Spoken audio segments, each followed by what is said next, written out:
Welcome back to the Daily Edge here with my brothers TJ and Todd, and we just finished the full mow. So today we're going to kind of do a post-race recap, some of the things that happened. I know there's a lot of discussion. There might have been a midnight crew out there that people were talking about, and another great race, another great success. But Todd, why don't you kick us off? Yeah. Well, I guess my questions, I want to start with TJ before we get into the race, or should I say the race before the race? I want to talk about preparation. This feels like every year people are scrambling last minute to figure out not only just your normal logistics, but with this one in particular, the course. It seems like, there are notifications coming out all over the place of when they're going to close the Monon or where they're doing maintenance. Like, just talk a little bit about the chaos of the last week preparing for an event like this. It was wild. I mean, Todd and I are on a thread with about, I don't know, there's probably 10 of us that handle both races on a regular basis. And it was unbelievable this year. With the first notification came out in March that they were going to be tunneling under 161st Street. For those of you not from the area, which I think most of you are, that is one of the most, if not the most dangerous intersection at the Monon. There have been people hit there a number of times over the last couple of years. So we knew we had to make a detour around 161st, which, in the past, we've always done an out and back in Westfield. And that's always the most stressful part of that race because it's really the only part where you have to worry about turns. And when you're out running a point-to-point 30-mile race, people get confused, they get lost, and you have to mark things extremely well. So we started prepping for that, and we were feeling good about it. We had a couple different options for the detour. We laid it down, and then the race took place on May 30th, right? I think. Somewhere in the neighborhood of May 18th, we got a notification from the city of Carmel that they were going to do two pretty reasonable detours. The first one was a little bit smaller, but the second one was fairly significant. And even though they had announced it, there were rumors on both sides that they were telling people publicly that they were going to try to get it done before the race started. But then we were hearing from other people in the community that they weren't going to start until after the race. So we're there running it every other day or riding it every other day, trying to figure out, are we going to have to implement these? Because if we do, then we have to change where the finish line is, or we have to modify some other things because every change adds or subtracts distance.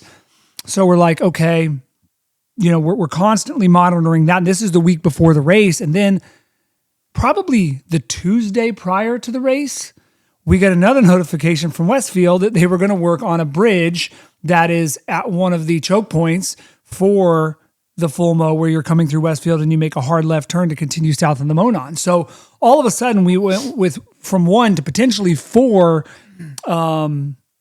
different detours. And so Thursday morning, one of the things I've done every year, and I try to get it out a month in advance because I know people have course anxiety. And I talked to a lady actually during Packet Pickup that was really concerned about it. A lot of us that are, and I'm not one of these people that are, a little bit better when it comes to navigating, or a little bit more geographically inclined, if you will. They don't worry about these things as much, but a lot of people get a lot of anxiety around it. And so I like to get out and ride and do a video, which I found out this year, I guess, was really well received, but I had to do it Thursday morning.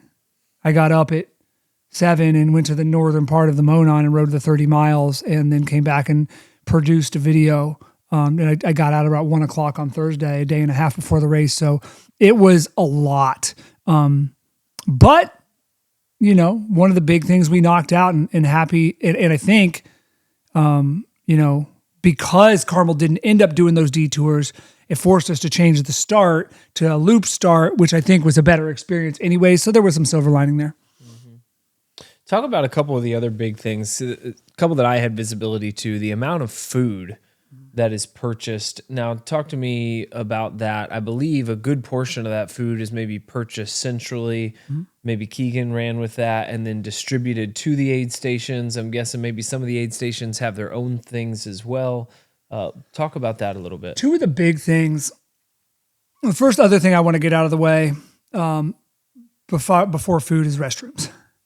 One of the municipalities, I will not name any names, was a little bit difficult when it came to restrooms. I think we resolved the problem, but that was another big stress, like week of. We have a 12-mile stretch where there aren't any bathrooms, and that just gets really difficult for anybody, right? But especially for people who have consistent GI issues. It's more difficult for a woman to use the restroom in that scenario than it is for a man. So. But we did get those resolved. Thank you to Pink Pots and thank you to Hamilton County Parks for helping us do that.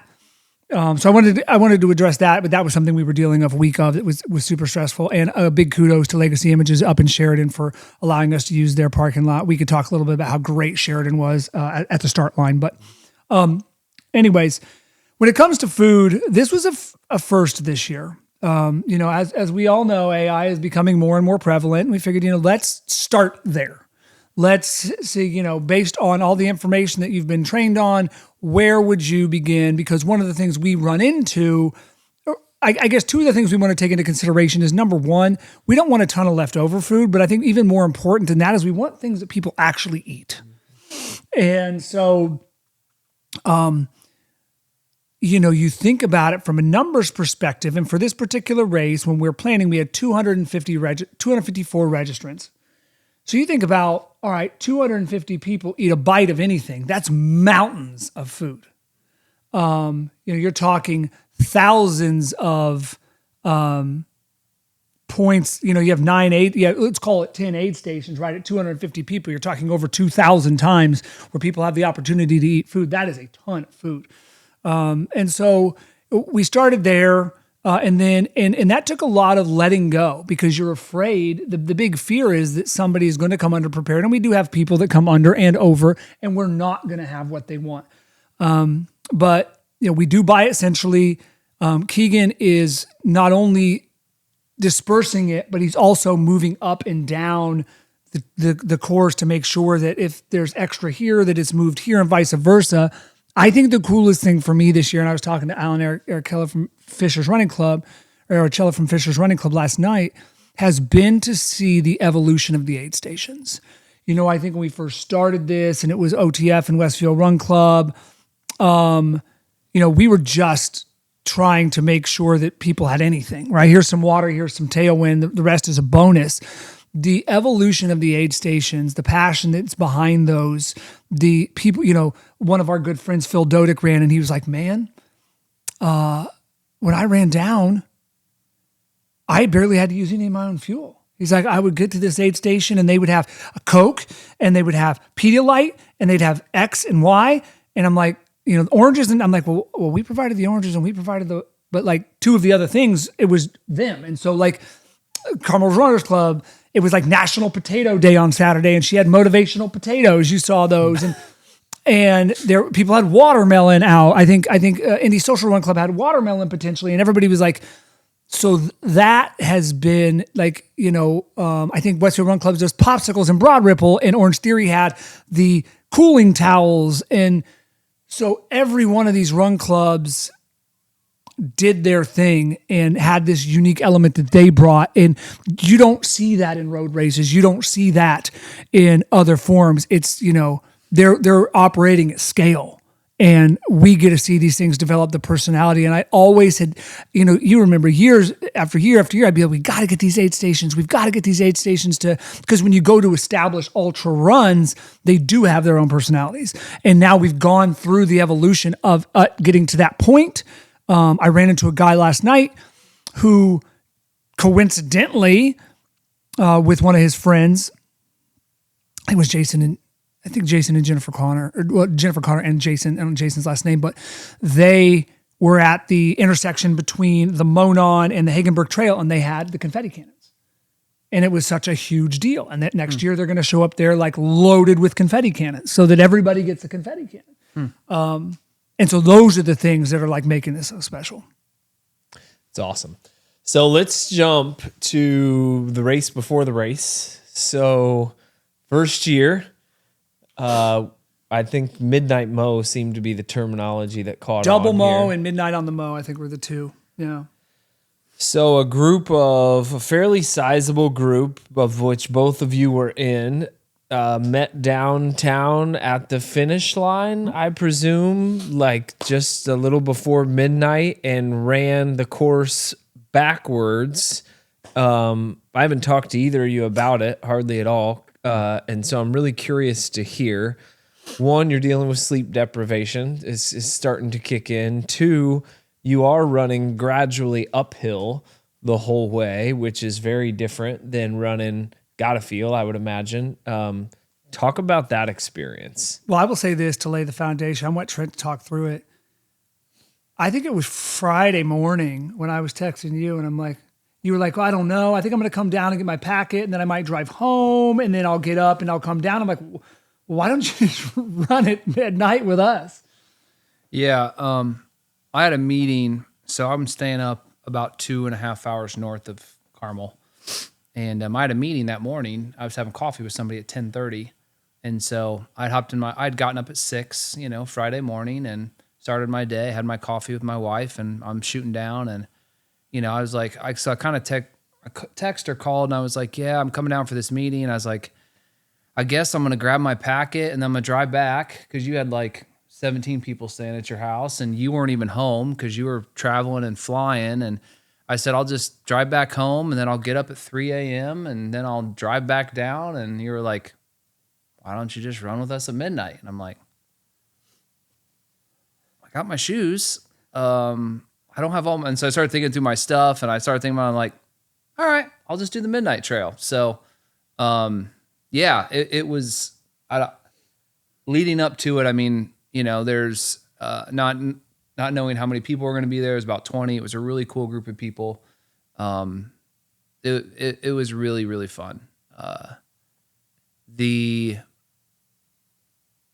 people that were doing that were they're all monsters. I mean, they're just, you have Jeff Walker who won Prairie, and Angel and Lindsay Welty, and you just got all these people that have just accomplished so much, and you're just out there hanging out. And TJ took us out right at midnight. I mean, we took off, and it was just a really fun group. I'm going to give the biggest shout out to Angela Kumar. And Jamie, yeah. Yeah, who was the mobile aid station. I was just going to say, so that was one of my concerns when I was going to be, obviously, I was supposed to get at 10 p.m. I was hoping to do this, and that was as the delay got more, I started thinking about preparation and all these things. I thought, how in the world are they going to do this without an aid station? Like, you got 10 aid stations going down and nothing, I'm thinking like logistically, all the stuff that I would have to be able to make it, not only that distance, but going in the gradual inclines. So Angela Kumar, yes, mobile aid station. So talk a little bit about that.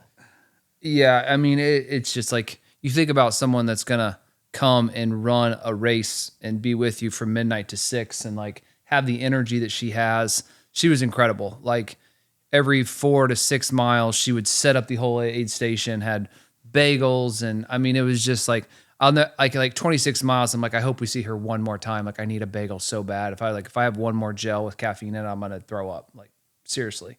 And there she was at like mile 27. It's just, so Angela, huge shout out. Thank you. I showed up with just a water bottle and like two gels. So it was a game changer for me, but I'm not sure we could have had better weather than what it started. It was 62 degrees. It was clear skies. We had a full moon. Yeah. And by the time we finished, it was like 57. It was unbelievable. Obviously, you had a pretty big group. I think some people, actually, when I told Jenna that people were doing that, she's like, running through downtown Indianapolis, like at 1, 2 in the morning. Did at any point anyone feel like unsafe? The crazy thing was, I think the crazy thing was that you don't think about this. You're out of there like this. I mean, you're Broad Ripple in an hour. In 10K. Okay. So like there was no real issue. I think the only, and especially at that time, we were all still together. Like, all 20 of us were still together. Angela and Jamie were, before we got to the start line, as we're getting close, Trent's like, are they going to have water? Because we weren't sure what Angela, because water for 20 people, like that's a lot of water. That is a ton. To carry. And she and Jamie, like, they had water for us. They had, and of course, Never Second, Matt from Never Second sponsored. And the gels were great, but you're right. Yeah. We're on gels for for 4 or 5 hours. And for the people that aren't consistently practicing, it gets a little long in the tooth. But yeah, we were through Broad Ripple. We were getting there kind of as the bars were getting out. Cause I think we ran. We saw a few clubbers coming out with their, skirts and outfits In on. Broad Ripple? Yeah. Yeah. Like And they were just 130. kind of hooting and hollering a little bit, but like, I didn't feel unsafe or see anyone that I felt was dangerous at all. I mean, it was perfect. I think there was a car. I think we were going through, we were probably 3 miles in and we crossed one of the and the car stopped like 100 yards away because I think the car was like, what is going on? Why are there 20 people at 12:30 in the morning running up the Monon with headlamps? But other than It looked that, like yeah, a freight train. I turned around and took a picture of everyone coming and Did everyone have headlamps? most people, Yeah. I actually didn't have one. I was but a lot of people had big ones. And so like you turn around and it's like, it does look like a train coming down a track. Wow. Did Yeah. you guys feel the incline? Did that add up? Or was it flat enough that I felt it. I don't know if you did. I didn't train anything over 13. So like from 22 on, I pain trained it pretty much all the way in. Yeah, it was a long way to continue to run. And we kind of broke up into some different groups just based on when people wanted to finish. And some people had their stuff and didn't like to stop at aid stations. And so we all kind of just grooved around with different people, had a lot of great conversations. And there was 8 to 10 of us that came in together. Yeah. At the end, and then some people turned around and ran it back, which I don't know how they did that. It was like a superpower. But about half of the group? Yeah, about half of the group made it Half back. the group turned around. I would say 4 to 5 made it back like in one piece. Like 10 made it back. But, like Abe was coming off of grind, and he wasn't sure he was going to do it. So he was a little beat up. A couple of the other guys like stayed with people that were struggling. But like, I mean, Keegan Symes raced the second 50K. Like he finished 7th. Yeah, I Right. think he came in at like 346 or something. Yeah. Insane. Yeah. So he raced it. And then the Sandlin was second. And then for that group. Yeah. And Matt's just so experienced. He's run a lot of stuff. And he intentionally was one of the ones that ran really slow. Relatively speaking for him, he ran like 10:30s and he's like, I'm just going to be smart about this. And then of course, Lindsay, who's in Colorado now, and she's always been a monster. And then Phil, like those 4 did really well. Pre-race, real quickly, before we get to pre-race, Trent Vickery, Yeah. my understanding is he ran midnight, came back, and then turned around and ran the Carmel Marathon Yes. the next morning. Yeah. And did it in just over 4 hours. I mean, that yeah. He is in phenomenal shape. And Blew my mind. it was him, and he was the one that kind of drove the idea for this Midnight on the Mo. Because he had reached out, and then I know he had talked to Matt Mitchell right away. And then fantastic. Sandlin and Lindsay hit me up within 10 days of him. So the three of them, Lindsay and I have been talking, and too. Yeah. Lindsay and we've been talking about this for a long time, and to have it come to fruition and have everybody participate like they did. Pretty wild. But yeah. Moving to pre-race. Yeah, so pre-race, relatively smooth. I know in the past, one of the biggest issues was bathrooms, and you guys had maybe 5 porta potties drop nearby, but you're talking over a couple hundred people in Sheridan. Sheridan was fantastic. Oh, dude. Obviously, Greeks opened up, multiple cops there to kind of help, just like, how can we help? What do you want us to do? Where do you want us to go? Talk a little about that. I mean, you had the most direct visibility to that. Oh, they were so good. Having the Sheridan Welcoming Committee there, handing out the bags to people that had all kinds of goodies in there. I don't think we took advantage of that to the level we could have, but hopefully we'll do more of that this year or next year if they're willing to do that.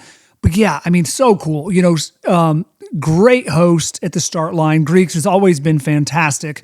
We'll work even more closely with them, I think, next year to make the experience better, because we hope that it will continue to grow. And one of the cool things about the police is, I mean, they walked up to me and they're like, yeah, I heard you change the course. Because I had to. And I had gone, after riding the course, I had gone to City Hall and been like, hey, so we did last year, we can't do that this year because of this. And she was so cool. And so the cops come, they say, "Oh, I heard you changed." I'm like, "Yeah." She's like, "What do you need from us?" And I'm like, "Well," because I'm not used to giving police officers direction. And I'm like, well, "Whatever you want to do." And she's like, "No, tell me." And I'm like, "Well, a lead police car would be nice." And she's like, "Yeah, no problem." And I'm like, "That's so cool." So they are an epic partner at the start line. And to see everybody, coming up. I mean, you slept 3 hours maybe. Christy had slept 3 hours. She came in from South Africa. Angela hadn't slept. Trent hadn't slept. I hadn't slept.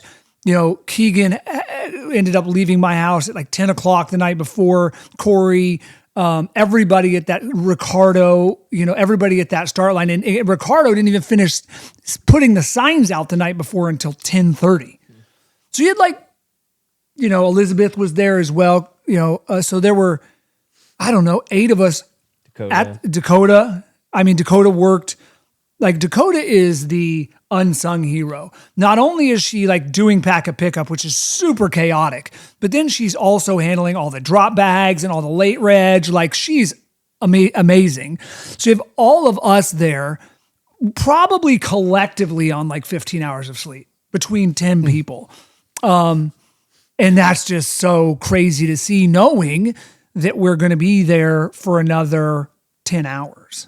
Yeah, certainly speaks to the dedication of the group and the how tight knit it's become. I mean, it's just something that people don't miss. I mean, generally, if you're on a night like that, you kind of call into whatever you were supposed to do, and you say, "Hey, like, I'm not going to make this." You had, speaking of volunteers, though, I think over 60. You said volunteers between people directing traffic or setting things up, or the aid stations. Obviously, was a huge portion of that. Faust came in from North Carolina, got us our Ruth's Chris sliders at the end. Boy, those were good. He and Rob with Christy, same deal in terms of sleep. Kuhn was at the start line. Timmy was at the start line. Like, so all the media was at the start line. Timmy was there at the midnight. He was. Timmy did show up at midnight to take pictures. I'm like, dude, because not only did he have to shoot with us, then he had to shoot the Carmel Expo, and then he had to shoot the Carmel Marathon the whole next day. Wow. I ran into him last night. I'm like, how in the world? And, So race gets started on time, which isn't always dead nuts on time. Yeah. Right on. 6 a.m. And let's talk a little bit about the race. So we had one of the things that's different about ultras is people don't necessarily always hammer them like you would a competitive marathon or a half marathon, right? However, we did have a few, call it a handful, that had some really impressive times. Talk about that a little bit. Yeah, man, we were talking a lot about it on the way up. Like, it was at the front. I mean, Corey Kirkham shows up every year to throw down. He's won twice. He's pretty much always podium. So he's always won. But at the very front, there were 3 people that were going for. So Allison Ray, who's run before with her mom, Lisa, both very talented runners. And Lisa probably broke the course record this year for her age group. But Allison, I had heard through mutual friends that she was going to break the course record, which coincidentally. With the braids, like brown hair, yeah, really tall. So I'm sitting at aid station 6, which is 22 miles out. And she comes flying by. And she looks over, she goes, "Thought I'm supposed to be tired about 22 miles, right?" And she just smiles and she was like, she looked like she's been out for a Sunday stroll, and that she was 22 miles in, and she was just hammering and just felt good. And she was just grooving. Yeah. Shea Acquiano, I think that's how you pronounce her last name. She had the course record, and she is part of the U.S. mountain running team. Like, she runs for the U.S. She is one of she was in the top few for the majority of Western states last year. So she is, or maybe 2 years ago, but she is an extremely gifted runner. And Allison wanted that record and took it by 7 minutes. Shattered it. And then at the front of the men's race, we have a tight community. And again, I think that's what makes this race cool. You had the Henry versus Mark. And we got to see that kind of play out. You guys saw, like, so we're at 22 and Henry comes through first. Like, his form at that point had kind of looked like he was putting it all out there. Like, the effort that kid put out was incredible. But he looked like he was struggling a little bit. And then about 2 to 3 minutes later comes Mark. And Mark, cool, calm, collective, is just Hammering. form's perfect, hammering it. He's got someone on a bike. I think Caleb was with him, and they were going. So I don't know when that actually flopped, but at that point, 22 miles in, Henry had a couple minutes lead on him. Well, and so I mean, it's such a cool thing. Henry is 18. He found running, a couple of years ago, and his last year was his first race over a half. He'd done some longer training runs, but he basically walked it in from 26 or 28 miles last year and did okay. And is trained all year for this. Mark is kind of a legend in the endurance community, was a extremely accomplished triathlete, and is now gunning for the U.S. 45 to 49 50-mile record. He was very close to breaking it in April. And so, you've got the 40, the late 40s guy and the 18-year-old kind of, and like clashing. And Mark ended up passing him probably not more than a few minutes after you guys. Henry was cramping really bad, and it was laying on the side of the road when Mark passed him because he had cramped in his calf and tripped and fallen. And Mark ran 3:08. Which that record, along with Allison's record, I just on the way here, I think you may have seen it. Ultra Running Magazine had listed it on their Instagram. So Mark set the course record in 3:08.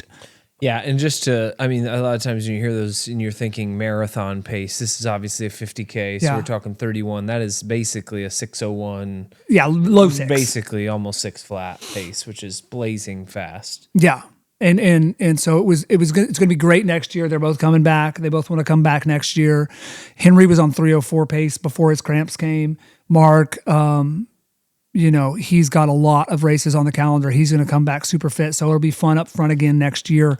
How many years until somebody breaks 3? Probably next year. You think so? I think it'll be really close. Wow. Yeah, I do. Wow. What would that pace be? Is that 5:45-ish? 5:50-ish probably, yeah. Do you think that's weather depending? Is that a big for these guys? Does weather make yeah, I do, play? But I think like this year they're done by 9:15. Mm-hmm. So like for them, it was probably still in the low 60s by the time they got there. Because it was in the it was in the mid 50s at the start, right? So like it was still, but yeah, that was the front of the race. Those were, and then we had Candace and then Tasha finished out the women's podium. Those were our top 3 on that side. It was great to have them. I know Tasha had a rough day. She was laying on the ground for a solid 15 minutes trying to get her faculties. She ground through it. She'll come back next year. Hopefully they both do, or all 3 of them do. It'd be great to see that. You mentioned, remind me, who in the top 10 had run the 50K up? Just Keegan. Okay. Keegan was just like, when he came by us and he was like, yeah, I'm running 7-minute pace. And I'm like, I just ran with you. And you're like, I just couldn't even fathom it. I didn't see another person that had run it up and running it back for like 3 hours after him. He was just like that far ahead. Yeah. And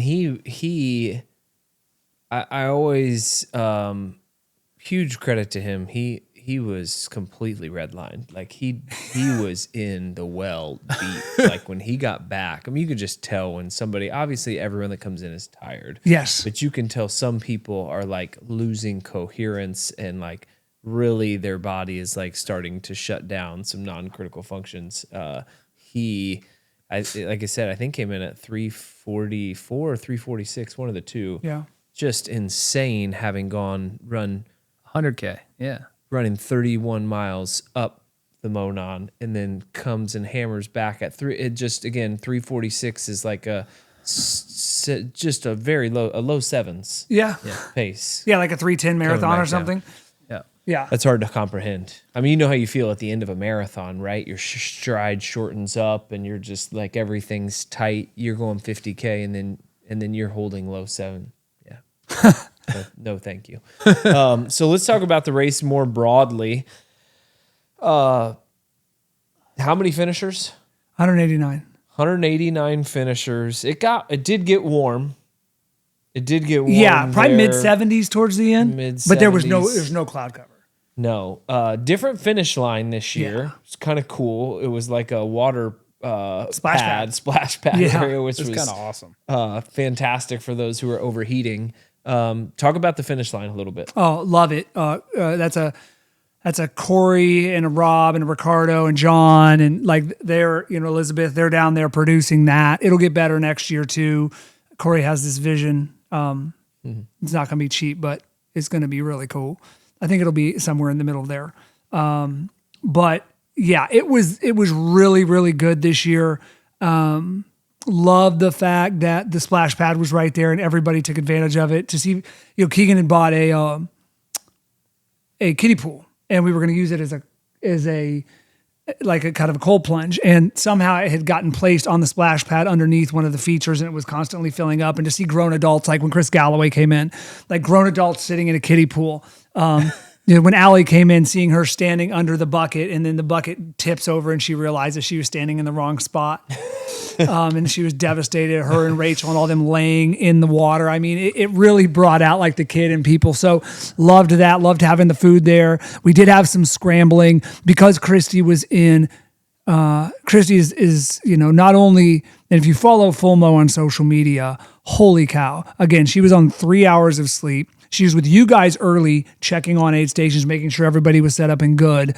And then she's down there. Not only does she have athletes out that she's coaching, not only is she, connecting and talking to everybody at the finish line, but there had to be 100+ posts that were Full Mo related that she was like resharing and engaging with. So she was absolutely crushing it down there. It was really cool to What's fun is just like when I finally got down there after, I think we stayed at aid station 6 till probably 11 or 11:30. And then Tara kind of finished it up, got down there. It just like, you couldn't find a parking spot. It was like hundreds of people came out for like picnics, and like, it was just like all the families, and it was just like, it was like a big, almost like a fair. It was just like, there were so many people, kids running around, jumping, doing all kinds of things. Are you planning on keeping the finish line there? Because, you've got that huge park, and parking is good relative to the other place. Yeah, and you don't have to cross 3 roads at the very end. And so, yeah, I think that is definitely, splash pad was huge. Definitely huge. Yeah, definitely something going forward that I think we'll keep and continue to get better with. We'll see if we need to engage Indy Parks. This was the first year that we had to talk to we did talk to all the cities this year. We've been so small, we've really flown under the radar, and they were all really good to work with. So we'll continue to improve those relationships. And, there are some changes that are going to happen next year as we continue to grow. We've done a lot of research on, just talking to the people, just talking to all of the athletes out there, but also doing some research on who's run before, how many marathons have they run before, and how do we build this out in the future to cater to the people that are coming to do this. So I want to ask you specifically, I got to think, so you hadn't slept, and I know you were a little bit dicey after finishing the midnight mow. Yeah. You had to like lay down in the grass, lay down, reset. But I'm just thinking about the amount of mental and physical energy you expended leading up to that race, starting on Thursday, writing that, recording it, and you've got just the stress of getting this right. Then you're on no sleep. And then you get down to the finish line and people are finishing and you've got to be on. Yeah. Like you are on, you're intentionally the one to give every single person their medal. And you guys were there for a long time. I don't think you left until 4 p.m. I think you had maybe a handful come in close to 10 hours, which is not ideal. If you are going to run this in 10 hours in the future, maybe train. Although you just never know. You never know, man. You never know. You can't have a tough day, but I know you guys were out there like, where were you at mentally? How do you do that? It's funny. Around 2:00, I started to get a little, you're feeding off other people's energy. You're engaging. You're seeing people who finish multiple times. And even though I don't remember every name, because, a lot of these people we only see once a year. I definitely, and I'm sure they can feel it when I recognize their face, at the finish line. And we have a lot of crossover between prairie finishers and Full Mo finishers or whatever. So I'm feeding off that energy and seeing all these people come in. But, there are 2 lulls. There's typically a lull, and I think you did some math on the mean and median times. the first 10 or so people, it's pretty spread out. And the majority of people are coming in between 5 and 6.5 hours. I would say this year, because we say 6.5, we normally 7.5 is cool. We've had somebody as late as 8.5 before. Again, and then, so I'm thinking about Tara, right? Because she was the last one at the aid station, like from her aid station, really south. So Big Lug, Broad Ripple, Big Lug, Broad Ripple, Indy Social, and Horizon. I'm like, okay, they're out there a lot. And she's texting and I'm like, and she's had, not only has she been at an aid station all day, she's been at an aid station with 3 or 4 kids. Like, so that's a lot. And she was obviously up late helping. But anyways, so I'm starting to get it's kind of same thing you just said. Like, hey guys, well then the 9.5 hour guys come through and it's Sam Erie and Joe Masters who did the double. And I'm like, how cool was it to give them their belt buckles? And then the 9:45 guy comes through and it's old Bob, our oldest finisher ever, 72 years old. Bob Wise. And had we left, and now granted, the generator ran out of gas at like 9 hours and 35 minutes. So like the arch kind of faded away, but we were there to congratulate him and give him his medal at 9:45. So yes, just, and then of course I'm thinking of Ray and Peter, right? Who are probably 2 of the most clutch people in the entire thing because they sweep the race. They're out there from the start to the finish. They're picking up every single sign. They're helping communicate where, aid station supplies are left. So, those guys are invaluable to us. They are 2 of my favorite people for helping. And so I'm thinking about them too. But so it's that like, when you talk about kind of where I was definitely had some lulls, but when you see people come across and you're like, man, that's pretty cool. I'm glad we stayed open. I was dead to the world by 7:30 though. I was in bed by 7:30. Understandably so. So usually on the heels of something like this, you're already thinking about next year. You already mentioned Corey's got a vision for something that he wants to, and Corey's a great contributor to the lack of profitability of this race, like we joked about last time. But talk a little about that. I know there's things that didn't go perfectly that you're thinking about, and then you're thinking about how to enhance the race. Let's talk about that for a minute. Yeah, I mean, and I think I lost my train of thought probably 10 minutes ago when I was talking about Christy. With her being gone, this plays into what you're saying. With her being gone and not having her checklists and things like that, like I had to Walmart Plus deliver snacks to the finish line because we didn't have snacks and water at the finish line because she wasn't there. So it worked out. And I think Keegan ended up bringing 40 gallons down from somewhere. So we saved that. That was awesome. But yeah, I mean, in terms of next year, hopefully she's here so we get those things sewn up. Talking again to the aid stations, we want to facilitate they're coming out and bringing energy and being volunteers. We want to facilitate as much of the product that they use as possible. I don't want any of our partners paying, crazy amounts of money out of pocket for things. Again, we appreciate all the generosity they do have. So continuing to work with them and provide them with any other supplies they need to continue to grow their experience at their aid stations. I think that's a big thing. I think one thing I talked to Trent about it too is timing. Right. So this year we had to do a manual time. We do it every year and it's normally fairly easy. It's essentially as easy as Corey or Elizabeth hitting a bib number on a touch screen when you finish. So it's extremely accurate. But when you're having 5 or 6 people finish at one time, or people that have their bibs on their back, or maybe it's underneath the shirt they put over or whatever, it gets a little difficult. So, kudos to everybody that reached out to me that participated, who had issues with their time. Hopefully we got everything fixed and updated for you. I think there were 7 or 8 people there, but I think next year we want to have timing mats. I think next year we want to work on tracking. Trent and I were talking about this, not necessarily tracking for like official times, but tracking so people know where their runners are and implementing some of the estimated time features. we want to continue to improve the experience. One thing, and I'm not wearing it because I've run quite a bit in it today, was the hats. Like that was so cool. Again, the splits team, Logan, that was really, really fun. We sold those out in 6 hours, and seeing that sea of red at the finish line, and yes, there it is. And seeing them the next day at the Carmel Marathon, just a great collab there. So we want to continue to make sure we're delivering high quality goods. Hopefully everybody loves these. I think these came out phenomenal. Really awesome, really soft, breathable.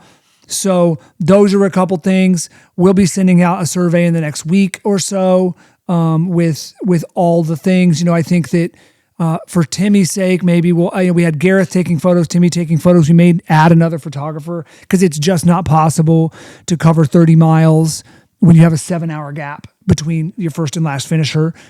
He always does a fantastic job.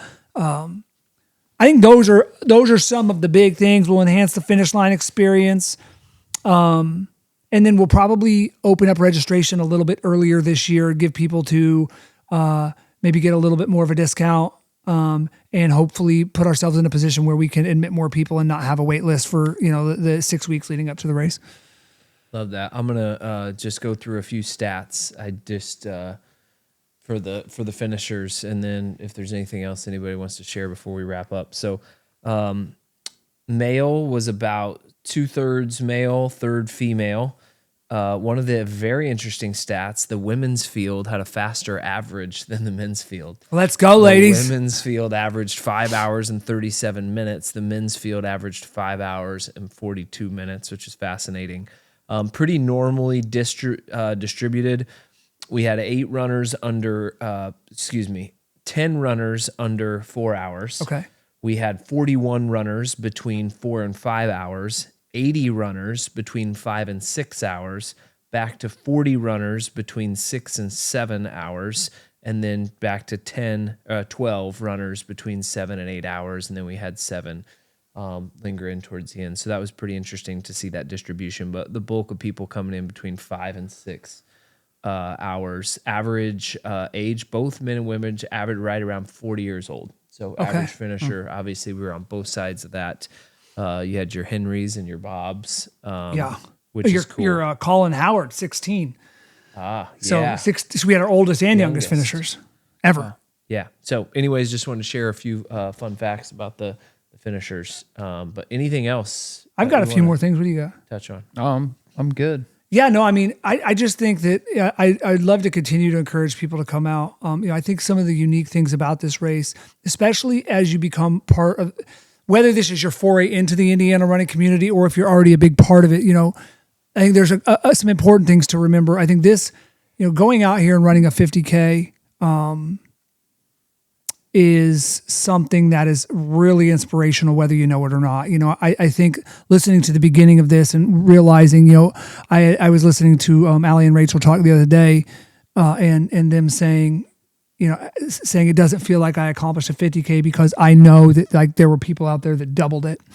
And it's like, man, this is such an accomplishment. You're talking the 1% of 1% that do that. I think we've looked that statistic up in the past. And, you going and running a 50K is a real inspiration to somebody who may be wanting to run their first 5K, right?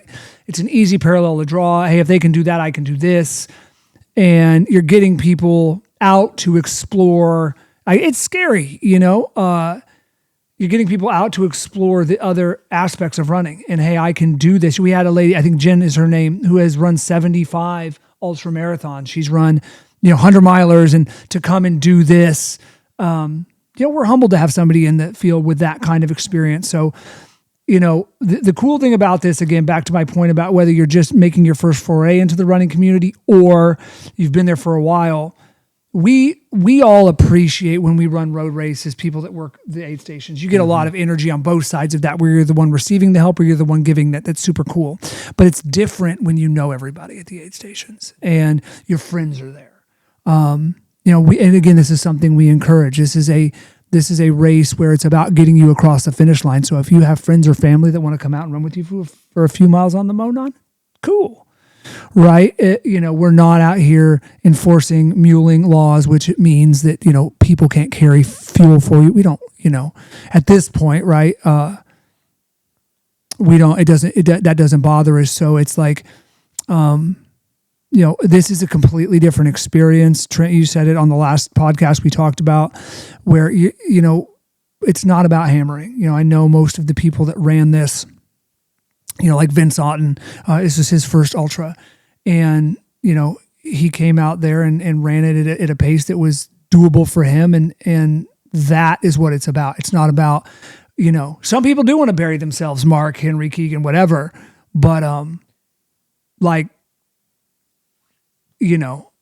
just come hang out with us for the day. It is a ton of fun. Yeah, I think we mentioned this a little bit on last time. Outside of the first 3, maybe the first 5 that came in, because there were some record-breaking performances there. Obviously, nobody was talking about time. No, nobody talks about time. Once you finish, you're a finisher, and like literally after that first half hour, when people, you got your top 5 or 10 people finishing. It is not, I mean, and that's just different from like half marathons and marathons when people are coming in. It's like, oh, what won it? What's this? And there's a lot of comparisons and things, and nobody's talking about time.